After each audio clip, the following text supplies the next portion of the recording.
Howdy fellow YouTubers, my name is BobStraitFTW, and today I wanted to talk to you about some of the things in No Man's Sky without going into too much detail as to not spoil the game for you. First off would be uploading all of the discoveries that you have found on all the planets that you visited to the actual servers. You get credits for this and you can name stuff funny things. There's no real point in doing this other than getting the credits that you get for uploading stuff and making your mark in the universe. There is mining in this game, but make sure not to mine too much because there are these things called sentinels that will come and try and kill you if they see you actually, taking some of their planet. There are three main element types that are used for crafting. Now there are much more, but the three main ones that you find the most are oxides, silicates, and isotopes. Now the isotopes, like the plutonium you see me here mining, are mainly used for refueling purposes. And the oxides and silicates are mainly used for crafting. Now the way that fuel works in this game is that you only use fuel when you take off and land. You don't actually use fuel while you're flying around. That is unless you are using your pulse engine, which uses an isotope called thaumium. Thaumium can be found on planets, but pretty much every asteroid in space has thaumium in it. I really wish I knew that beforehand because I spent an entire hour searching for thaumium. There are three main speeds that you can go, and the first one is just by pressing R2, you just go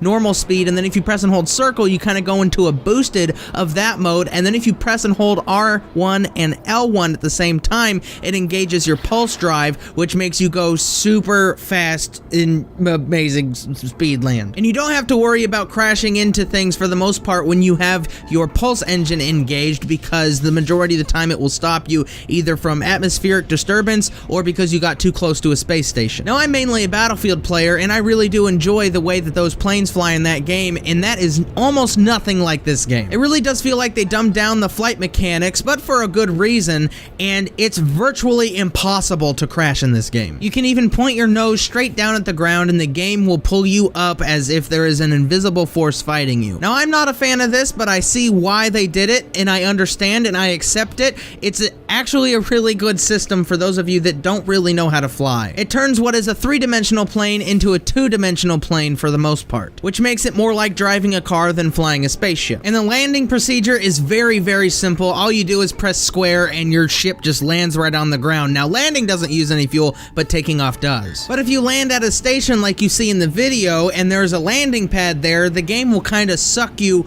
onto the landing pad. And when you are on landing pads, not only can you take off without using any fuel, but if you are away from your ship, you can walk up to the terminal and actually call your ship with a little thing called a bypass chip, which you can craft at any given time if and only if you have the materials required to make it, which they're pretty simple. I also wanted to show another device that you can call your ship from if you're very far away from it.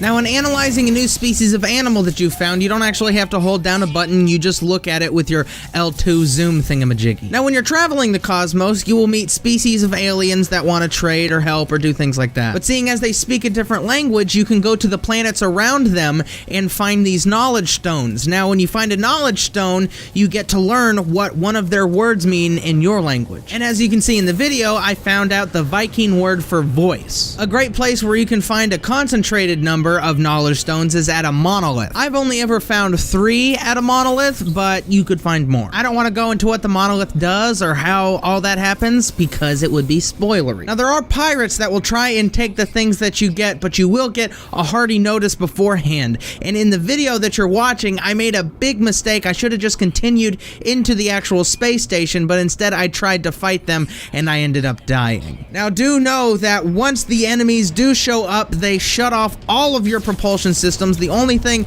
that you can use is your R2. You can't boost at all. You can't do anything other than travel at a snail's pace and try and get to safety or stay and fight. Out of the 4 times that I've been attacked by pirates, I've died twice. I'm gonna blame it on the ship control system just because, I don't want to take the blame for that, but, yeah, it's totally, it's not my fault. Dying in this game isn't that big a deal. I don't really see what you lose other than the fact that everything that you had on you stays where you died, and you have to go get it. You don't lose your ship.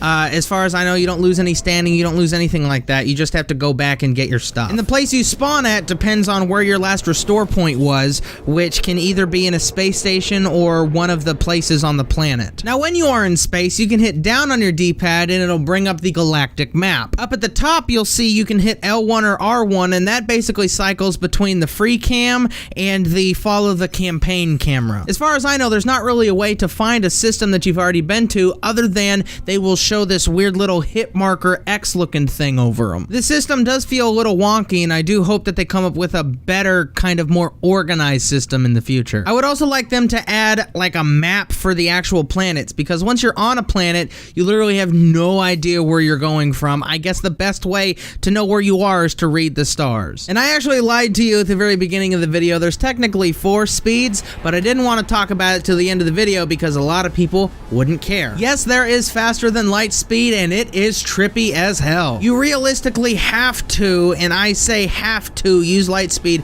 when traveling between systems, because I don't think it's possible to travel between one to the other, because it would literally take you years to reach other systems. I'm having a lot of fun with this game, and I would highly suggest that anyone that's into space games in any way at least check out this game. Do know that it is not a multiplayer game, it is effectively a single player game. You can meet other people, but because the servers are kind of in and out right now, especially with the release of the game, people have had a hard time actually seeing people that they know are there. And yes, the universe that you do play in is shared with everyone. I understand why they made it a single player experience, not only because it would be very difficult to make this game multiplayer just from a coding standpoint, but from a feel of the game standpoint, it really does feel good in single player. I would hope that in the future they add that option to play it in multiplayer with friends on the same planets, doing the same things, exploring the universe together, because I would imagine that in a game like this, you can only explore so much until it becomes boring, and I am nowhere near that. If you have any questions, please leave your question in your comment section below. If you made it to this part of the video, please put the word sky in your comment section below so that I know that you watched the video all the way to the end, and are the best viewer and a subscriber ever. Thank you all for watching. Don't forget to like and subscribe. You'll help me my channel out.